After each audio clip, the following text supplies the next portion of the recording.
The third episode of it, Welcome to Derry, is shaping up to be the moment where everything we've been teased about finally starts to make sense. The tension that's been building from those small, eerie moments, those whispers in the pipes, the strange coincidences, and the uneasy smiles is about to explode into something we can't unsee. The trailer made one thing clear: fear isn't just creeping through the corners of Derry anymore. It's standing right in front of everyone, waiting to be acknowledged. From the first frame, you can feel that familiar unease, that slow burn dread that Stephen King's world always brings. But what's different here is how real it feels, because this time, fear doesn't wear a clown suit right away. It hides behind people, behind orders, behind missions that sound heroic but carry something sinister underneath. We open with Halloran, the quiet, haunted figure whose powers have only been hinted at so far. His eyes say everything before his words do. He's caught between two worlds, the one he's trained to serve and the one he's terrified to face. In episode 2, we saw him struggle with what his vision showed, but in episode 3,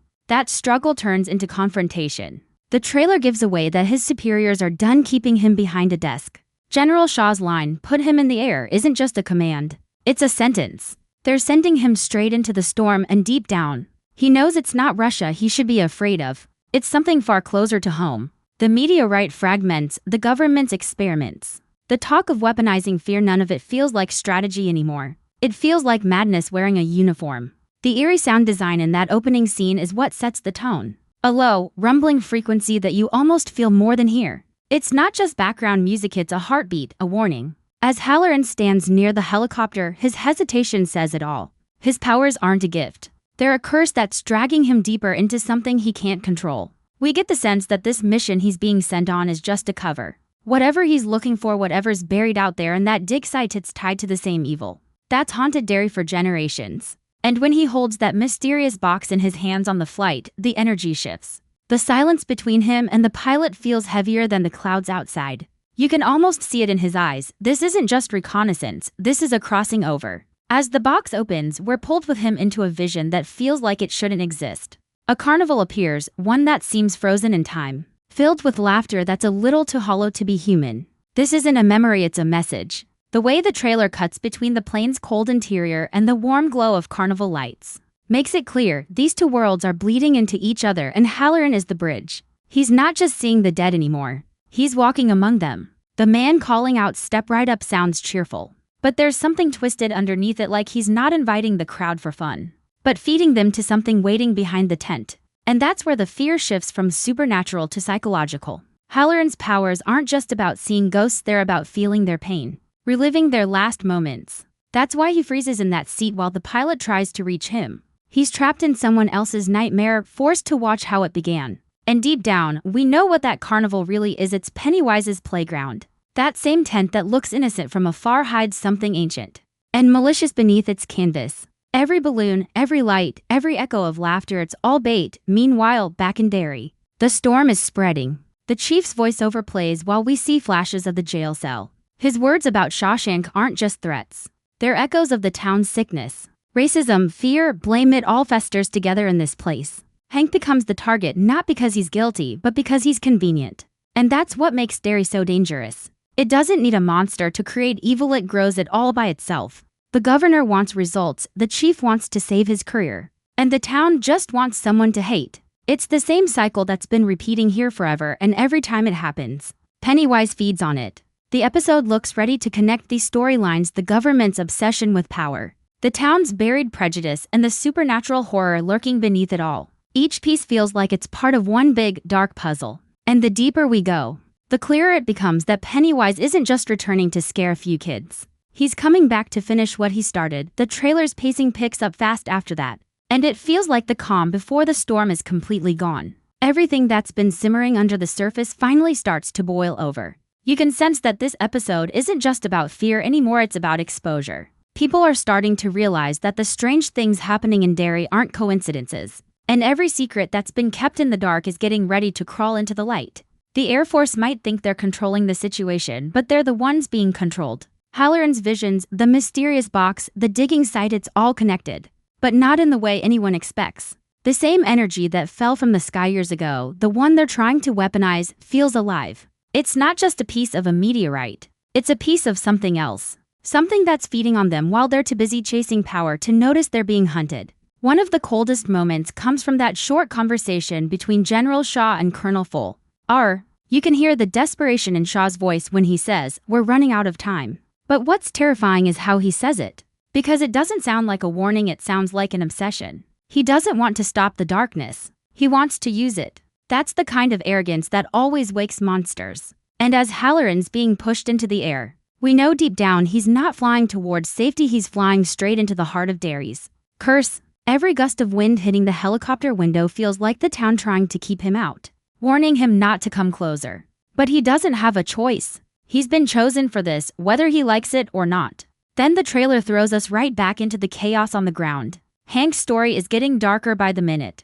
Locked up, scared, and accused of crimes he didn't commit. He's starting to realize that evil doesn't always wear a monster's face, it can wear a badge too. The chief's warning about what happens in Shawshank sounds like a threat wrapped in pity. But we can see through it. He doesn't care about justice. He cares about control. And that's the theme the show keeps driving home. Derry has always thrived on control. The people at the top manipulate fear, and the people at the bottom are sacrificed to it. Hank just happens to be the newest name on that list. But the real gut punch comes when we see Ronnie at school. That locker note, "Hatchet Hank's going to fry," looks like nothing more than a cruel prank.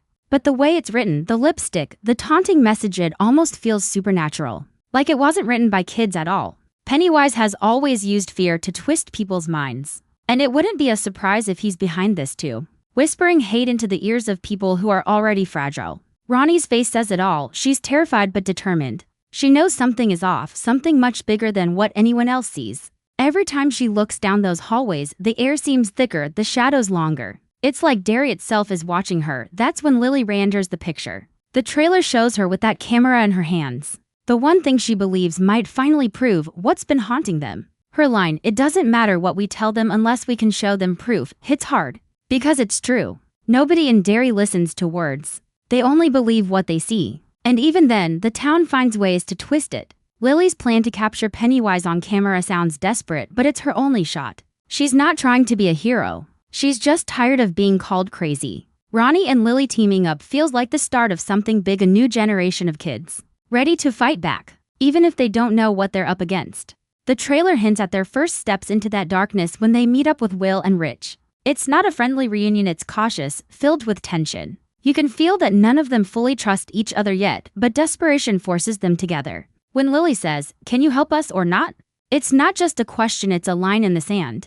They know they're about to cross into something they can't come back from. And as the haunting echo of the carnival barker saying "Step right up" plays again, it's almost like he's mocking them. The tone is darker this time, slower, distorted, like a voice bleeding through from another world. Then we cut back to Halloran, still trapped in his psychic vision. The carnival isn't empty anymore. The lights flicker, the laughter turns into screams. And we catch a glimpse of a shape moving through the crowd, a figure that doesn't belong. His breathing gets heavier, his hands start shaking, and suddenly the pilot's voice cuts in again, calling his name, desperate for a response. But he's too far gone. The camera zooms in on his eyes. And you can almost see the reflection of something rising behind him, something not human. That's when the vision snaps. He wakes up gasping, drenched in sweat, and for a split second, we see the same carnival barker's face morph into a grin that feels sickeningly familiar. It's Pennywise hiding in plain sight. By the end of this section, one thing becomes clear: the darkness spreading through Derry isn't random, it's connected. The government's greed, the town's prejudice, and the supernatural horror beneath it all are feeding off each other like they always have. It's a cycle of fear that never truly ends, and now, everyone, military, civilians, kids, is caught right in the middle. Pennywise doesn't have to chase them anymore. They're walking straight into his trap, thinking they're hunting him, when he's been waiting for them all along. By the time the trailer reaches its midpoint, the energy has completely shifted. What started as fragments of fear scattered across different storylines now feels like one heavy, suffocating presence wrapping around Derry. You can sense it through the silence, through the way the camera lingers just a little too long on empty spaces, and through the faces of characters who look like they're starting to understand the truth. This isn't about random disappearances or government secrets anymore. It's about something buried deep in the town's bones, something ancient that's been waiting for the right moment to wake up. And now, with Halloran in the air, Lily and Ronnie digging for proof, and the town feeding on its own hate, that moment has arrived. We see Halloran sitting in that helicopter again, still haunted from his vision. His hands tremble, his face pale, eyes fixed on the box resting on his lap like it's alive. The box hums faintly, and even without any dialogue, the unease is loud enough to feel. There's a sound low, like a whisper of whine, but the more you listen, the more it sounds like a voice calling his name. When he finally looks out the window, we catch a glimpse of the town below, small but strange, as if the lights are flickering in a pattern. He knows he's not imagining it. The same energy that lives in those tunnels beneath Derry is pulsing right beneath the streets, drawing him closer. He's not flying over it anymore, he's being pulled toward it. That's when he realizes the mission was never about finding something. It was about releasing it back on the ground. Lily and Ronnie sneak through the edges of town carrying that old camera, moving like they know every second counts. They're desperate, but there's courage in the way they move. The fear that once froze them is now pushing them forward. Ronnie keeps looking over her shoulder, hearing faint whispers echoing through the pipes again. It's the same sound that haunted her before, only this time, it's clearer. It's saying her name. She stops, frozen, but Lily pulls her forward. They both know if they hesitate, they'll lose their nerve. The streets of Derry are quiet, too quiet, and every shadow feels alive. The trailer flashes between them and Halloran, connecting their stories without words. He's in the air seeing the past.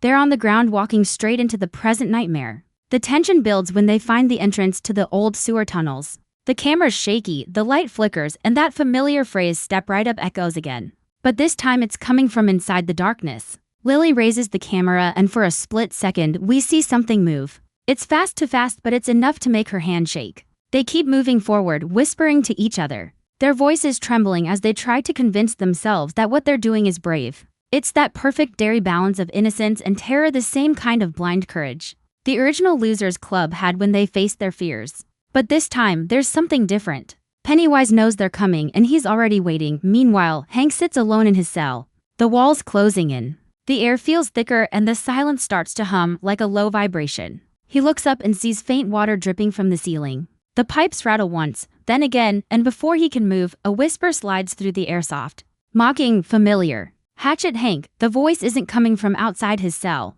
It's coming from inside the wall. He freezes. There's a shadow forming, a hand pressing through the damp concrete like it's made of fabric. He backs away, shouting for the guard, but the lights flicker and cut out. The trailer doesn't show what happens next, it only shows Hank's terrified face illuminated by a faint red glow. The next frame cuts back to the carnival and Halloran's vision, and that same glow is everywhere. It's like the line between visions and reality has been erased. We then see the group: Lily, Ronnie, Will, and Rich huddled around a single flashlight in an underground room. Dust floats in the beam, the air heavy and damp. They whisper plans, trying to decide which tunnel to take, each one leading deeper into the dark. Ronnie says she can still hear something, music, faint but real. It's that same carnival tune, the one from Halloran's dream. Will insists it's just their minds playing tricks, but his voice cracks when he says it. They all know better. They start walking toward the sound, and the deeper they go, the more the water rises. Every splash echoes like footsteps behind them, but when they turn around, there's nothing there. It's classic Derry, haunting, claustrophobic, and alive in ways a town shouldn't be. At that same moment, Halloran's eyes flash open mid-flight. He grips the seat, gasping as if he's just woken from drowning. Through the window, lightning flashes, and for an instant, the reflection staring back at him isn't his own. It's a white painted face, smiling, with eyes that glow yellow. He jerks back, shouting to the pilot, but the helicopter starts to shake violently. Instruments flicker, alarms blare, and everything spins into chaos. The box on his lap falls open, revealing what looks like a piece of the meteorite, but it's pulsing, alive and bleeding light. That's when Halloran realizes what he's been carrying isn't just an artifact. It's a piece of Pennywise himself. The same energy that landed decades ago, the same essence that gave birth to the Curse of Derry, is now awake and reacting to his presence. As the trailer nears its end, everything starts collapsing at once. The group below finally reaches the heart of the tunnels. They find symbols carved into the walls, strange, old, written in a language that doesn't belong to this world. The air starts to hum, matching the sound from Halloran's vision. Ronnie lifts the camera to record, and in that flickering light, they see something ahead. It's the carnival again, but this time, it's underground. Balloons float from the ceiling, wet with condensation. And the same "step right up" voice laughs through the darkness. The screen cuts to black right before they can react, leaving only the echo of a scream. And just like that, the trailer reminds us why Derry is never truly safe. The evil here doesn't just hide, it adapts. It learns, it waits. Every character thinks they're chasing answers, but they're only getting closer to the thing that's been watching them from the start. Pennywise doesn't need to appear to remind us he's there. His presence lingers in every sound, every flicker, every whisper. The terror isn't that he's coming back, it's that he never really left. The chaos only grows heavier from here. The trailer starts weaving every storyline together like tangled threads being pulled tighter by the same invisible hand. You can feel it, that suffocating dread that Derry breathes into everyone who lives there. It's not the kind of fear that makes you scream right away. It's quieter, smarter, the kind that crawls under your skin and waits. Episode 3 looks ready to turn that quiet fear into full-blown panic. What's so chilling is how every person in this story, Halloran, Lily, Ronnie, even Hank, believes they're fighting different battles. They don't realize they're all standing on the same cursed ground. And the thing hunting them isn't choosing anymore. It's feeding on all of them at once. The trailer shifts back to Halloran right after the helicopter chaos. The shaking stops, the alarms fade, and there's nothing but silence.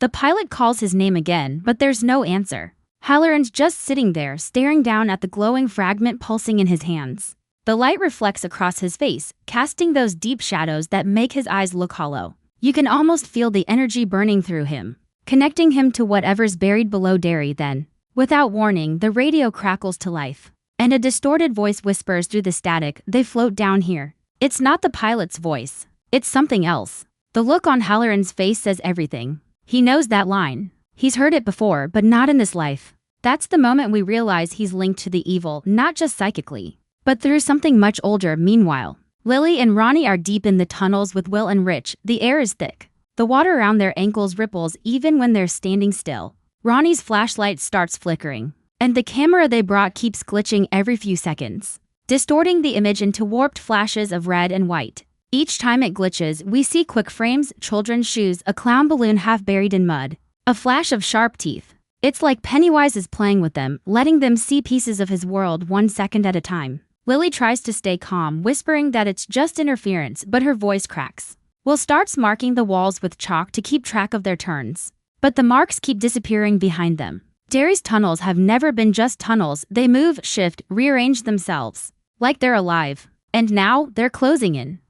Then comes the scene that feels like the turning point. Ronnie spots movement ahead, not fast, just a figure standing perfectly still at the end of the tunnel. Her breathing quickens and she raises the camera. The lens zooms in, shaky and off balance, but what we see through it doesn't make sense. The figure is wearing the same outfit Ronnie had on in the first episode. Same shoes, same jacket, even the same bruise on her arm. She's staring at herself. The others freeze, too afraid to speak, and then the figure slowly raises its head. That grin, wide, inhuman, painted red, spreads across its face. The image distorts, the light bursts, and the sound cuts out. When it comes back, the figure is gone. Only the echo of that high-pitched carnival music remains. Step right up, over and over, like a chant. Back above ground, Hank's cell door creaks open. No guards, no voices, just silence. He hesitates, looking down the hallway lit only by the red emergency light. The shadows stretch long, twisting like they're alive. He hears something dragging on the floor, slow, wet, steady.